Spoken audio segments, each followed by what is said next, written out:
What up, YouTube? Today I'm going to show you how to use your fingerprint scanner. Go to settings, and then you're going to scroll down to security and lock screen.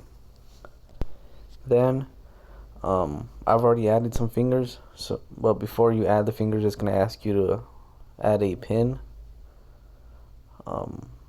Once you do that, you click add a finger, and then you put your pin in, and then all you have to do is move your finger in the back on the sensor. Let's see. You just move your finger around until it senses all. Just move it around.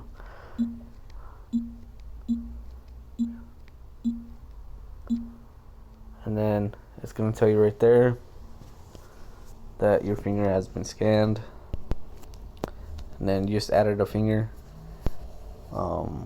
I hope this video helped out. Like and subscribe, and I'll help this helped out. Catch you guys next time. Later.